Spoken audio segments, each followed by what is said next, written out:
Hi, Ian again here from Safety First Driving School. In this video we're going to focus on speed ramps. It's a very common fault on the driving test to go over them too fast and make it a bumpy ride, and it's very relevant to reaction to a hazard. So if you go on your driving test and you go over a ramp too fast and it makes it a bumpy ride, you'll get marked for reaction to hazard. If you do that 4 times on your driving test and get 4 grade 2 faults for that, you'll fail.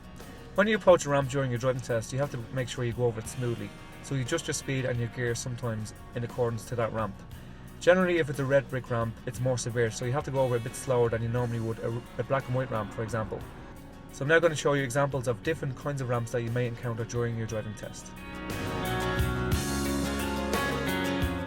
Once I turn up this road, I'll be approaching black and white ramps which I can go over relatively quickly. Well, I'm aiming to try to reach 45, 50 as close as I can. Just going to come off the gas for a split second, over and back on the gas. The next ramp is really flat, so I can now get my speed in between to about 45, 50, just off the gas again, over, and now I can increase my speed. So I'm making good progress, and I don't need to brake for these ramps unless I'm going to be turning. These are relatively new ramps, but I do need to go over these by braking a little bit, going over them in third gear. So I'm just approaching it now, so just off the gas, slow gently on the brake, off the brake and over. So my speed is about 30 kilometers an hour going over that. 40 would feel too fast.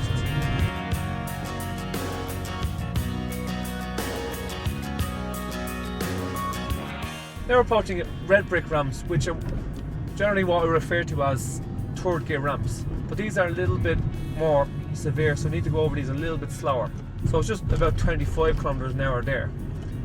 Again, I don't need to go over these in second gear once I go over them slow enough. Going over these in second gear is unnecessary, but I just need to go over them a little bit slower. So when you approach any ramp, the best thing to do is analyse it as you approach it, see how high it is. A red brick ramp is generally more severe than black and white, so you would need to maybe brake a little bit more for it. I'm now going to show you black and white ramps which you have to go over slow in second gear because they're quite high as you approach. So I'm going to brake gently. I'm in second gear, going over these again about 20 kilometers an hour. Approaching a really high ramp, these are generally ramps you need to go over slowly in second gear because they're really high or else they'll be too bumpy. So I'm in second gear, going over braking, going over smoothly as you can. Approaching another kind of ramp, you need to go over really slow in second. So these are the worst ramps you could possibly get. You have to go over these really, really slow in second gear. Like the speed there is 10 kilometers an hour. They are like a steel ramps you might get in some car parks. You have to go over them as slow as possible in second gear for those kind of ramps.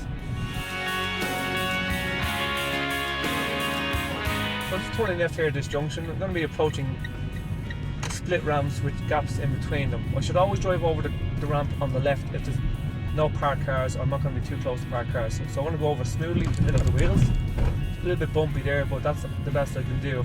I've got parked cars on both sides, but now I'm no oncoming traffic, so it's actually fine for me to go over the broken white line and go over the middle ramp if there's no oncoming danger. Because the driver testers want you to drive in a straight line as much as you can, so you're not weaving in between these ramps. But if there's parked cars on both sides and there's no oncoming traffic, you can go over the middle ramp. But again, drive over the left one all the time if there's no parked car.